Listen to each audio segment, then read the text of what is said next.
এতটাই লোভনীয় পিঠেগুলো না একবার বানিয়ে খেলে আপনারা বিশ্বাসই করবেন না। নমস্কার বন্ধুরা, রূপাদের কিচেনে আপনাদের সবাইকে স্বাগত জানাই। আজকে করব আমি বাতাসা পিঠে। তো এই বাতাসা পিঠেটা খেতে যেমন স্বাদ আর দেখতেও কিন্তু সুন্দর লাগে। তো আপনারা প্রথম থেকে শেষ পর্যন্ত ভিডিওটা দেখার চেষ্টা করুন, খুবই ভালো লাগবে। আর ভালো লাগলে চ্যানেলটি লাইক সাবস্ক্রাইব করে আপনার পাশে থাকবেন। তো দেখে নিন। এবারে দিয়ে দেবো আমি জল। এখানে আমি উষ্ণ গরম জল নিয়েছি, এই জলটা দিয়ে দেবো। আপনারা চেষ্টা করবেন গরম জলটা দেওয়ার জন্য, তাহলে পিঠেটা একটু নরম হবে খেতে।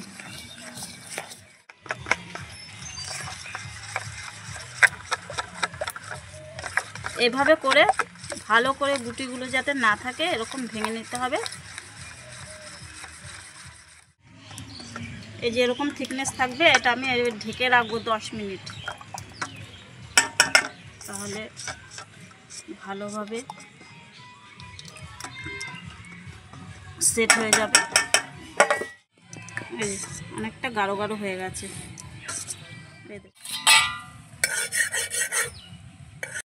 ভালো করে তেল ব্রাশ করে নিয়েছি প্যানের মধ্যে। এবার একটা চামচ দিয়ে আমি পিঠেগুলো দিয়ে দিচ্ছি। দেখুন কতটা সুন্দর হচ্ছে দেখতে এই পিঠেগুলো।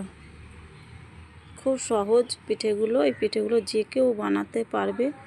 বন্ধুরা, আমি ভয়েস দিচ্ছি কারণ হচ্ছে সামনে সরস্বতী পুজো, আর বড় বড় দুটো মাইক লাগিয়েছে রাস্তার পাশে, খুব জোরে জোরে গান হচ্ছে, তাই আমি এই ভয়েসটা দিলাম। আপনারা ভাববেন যে হঠাৎ রূপাদি কেন ভয়েসটা দিল, এই কারণে আমি কিন্তু ভয়েসটা দিচ্ছি, কারণ ভিডিও তো ছাড়তেই হবে। আর দেখুন কত সহজভাবে পিঠেগুলো উঠে যাচ্ছে, দেখতেই পেলেন। আবারও আমি এই পিঠেগুলো দিয়ে দিচ্ছি। দেখুন কত সহজ পিঠেগুলো বানানো।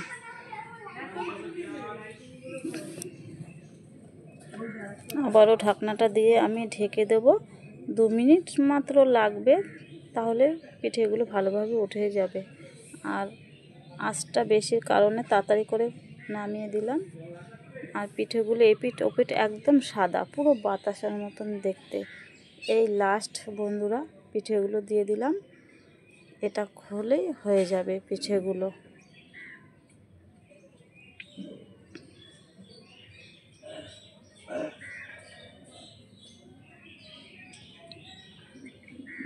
আবার ঢাকনা দিয়ে ঢেকে দিলাম।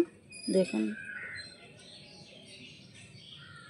একদম খুব সহজভাবে। আর আঁচটা কিন্তু একটু হালকা করেই দিতে হবে, তাহলে এরকম সুন্দর সাদা সাদা পিঠে হবে। এবারে পিঠেটা আমি দুধে ভেজাবো, তার জন্য এখানে কড়াইতে জল দিয়ে দিলাম। আর 3 প্যাকেট আমুল দুধ নিয়ে নিয়েছি। দেখুন এই আমুল দুধটা দিলে কি খেতে খুব সুন্দর হয় পিঠেগুলো। আপনারা চাইলে লিকুইড দুধও দিয়েও করতে পারেন। উষ্ণ গরম জলে দুধটা ভালো করে গুলে নেব।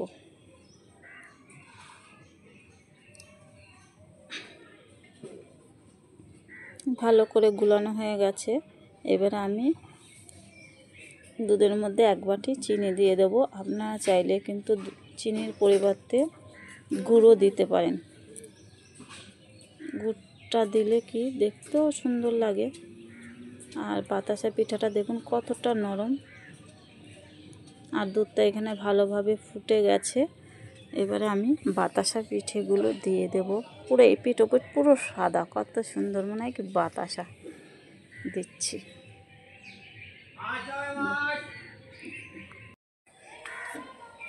ভালোভাবে পিঠেগুলো হয়ে গেছে দেখুন। এবারে নামিয়ে দেব। কতটা লোভনীয় হয়েছে পিঠেগুলো দেখতে।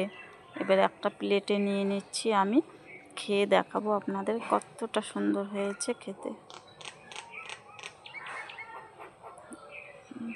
আহ কি সুন্দর খেতে, মনে হচ্ছে যে অমৃত খাচ্ছি। এতটাই লোভনীয় হয়েছিল পিঠেগুলো। বন্ধুরা, আপনারা একবার হলো এইভাবে বানিয়ে খাবেন। আর পিঠেটা কেটে দেখাচ্ছি কত সহজে কেটে যাচ্ছে চামচ দিয়ে পিঠেগুলো। বন্ধুরা, আপনারা একবার হলো বাড়িতে এইভাবে বানিয়ে পিঠেগুলো তৈরি করে খাবেন, তারপরে বলবেন কেমন হয়েছে। পিঠেগুলো। আর লাইক সাবস্ক্রাইব করে আমার পাশে এভাবেই থাকবেন। টাটা।